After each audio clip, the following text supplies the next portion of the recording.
Hack, slash, die, upgrade. Hack, slash, die, and upgrade. I wouldn't blame you for thinking this constant gameplay loop would be boring, but as we've seen in recent years, roguelikes have become a major hit with indie development. From Dead Cells to Children of Morta and Slay the Spire, the genre has provided some powerhouse names in the world of gaming thanks to its procedurally generated worlds and endless gameplay loops that scratch the itch of those who want just one more run. Across the VR landscape, roguelikes have become perhaps just as common. With Until You Fall, Schell Games creates a non-stop gauntlet of action filled with sparks and incredibly sore arms. You are the Rune Knight, summoned by the runesmith Agatha to eradicate the Unraveled, evil beings who have decimated the land of Rokar and devastated your civilization. And that's pretty much it. It's a mundane backdrop that exists solely to provide Until You Fall with a gameplay loop, a loop that you'll continue to play over and over for the next 8 to 15 hours. Of course, your playtime can absolutely extend beyond that if you choose. Immediately after starting up, you're thrown into battle with Until You Fall's main villain. Here, you're trained on simple attacking and guarding. When an enemy attacks, on-screen indicators show you where to orient your weapon in order to block their attack. Sometimes these attacks will arrive quickly, and other times, enemies will wait to attack you. It's fairly similar to how groups will attack you in a game like Assassin's Creed. Enemies have health as well as a shield, signified by 2 bars above their head. You cannot damage most enemies outright. Instead, you're tasked with essentially holding out until your enemy's shield breaks, opening them up for attacks that will damage their health. Stages in Until You Fall begin with you fighting your way through enemies and end with an opportunity to choose one of 3 augmentations for your weapons, as well as buffs for your health and or a small to large amount of Aether, the resource needed to upgrade your weapons. Weapons have their own magical abilities as well as slots to place upgrades, which could increase health, speed, or the power of their magical abilities. Upgrades unlock after your first in-game death, at which point you are introduced to the Rune Forge, the area you'll respawn to after death and where you'll upgrade your weapons. Depending on how well you've done in your previous runs, you'll also end up unlocking newer weapons with different types of abilities ranging anywhere from support to damage. Besides swords, there are axes, katars, and amulets. They look similar to a sort of crest that would simply sit on the top side of your palm. The latter items are interesting due to the fact that several of them do not let you block with the hand that you're holding said item in.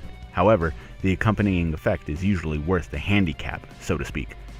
Also in the Rune Forge, you can change the game's difficulty in between runs, which will gain you more Aether and rewards after every run.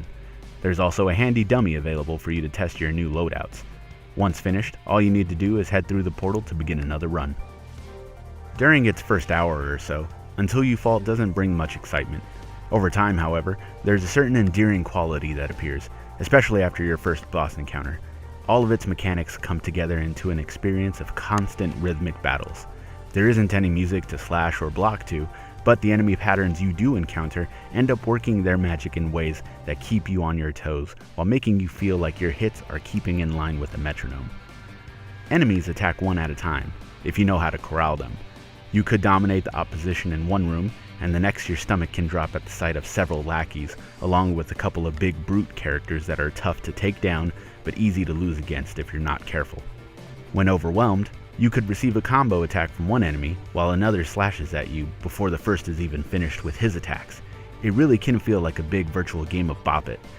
Enemy attacks are varied enough that you'll learn what a single enemy can do, and once they're all thrown together, you'll be blocking, ducking, dodging, slashing, ducking, blocking, ducking, and then slashing again. When the gameplay works, it's incredibly entertaining and a whole lot of fun. I've lost a lot of time by going through runs over and over, but in doing so, I found some frustrations. First, and probably the most frustrating, has to be the controls. As great as the combat is, getting to enemies can be a bit of a drag. Player speed is incredibly slow. Even though it's fairly obvious your character is running, you move at a snail's pace. There is a dedicated dash button, but this only yields 3 dashes before you have to wait and recharge. Dashes can be upgraded through your weapons and augments, but if you aren't using that particular weapon or upgrade with an augment, it can become frustrating. And while fighting multiple enemies at once is loads of fun, around its second tier of levels, the basic control scheme becomes frustrating as all hell. Enemies begin to throw projectiles and jump around. so if you're trying to deal with melee characters, you can easily be hit by those attacks from the left and right side.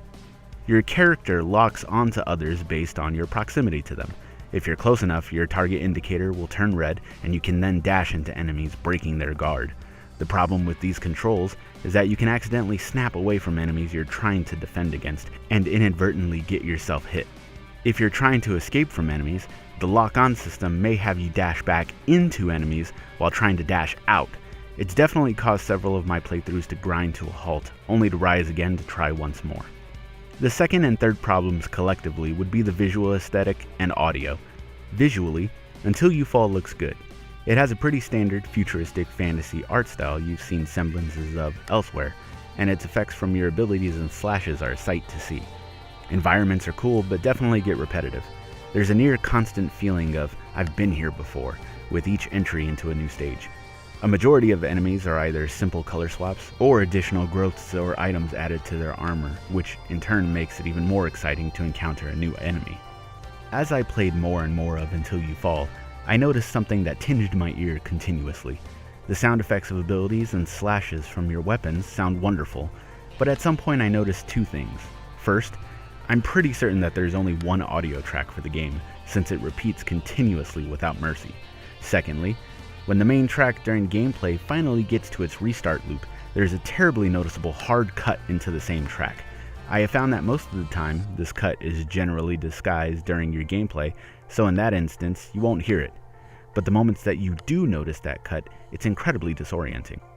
Granted, no matter how many fights you get into, and however many enemies you down, the qualms I have in the game don't affect the overall package too much.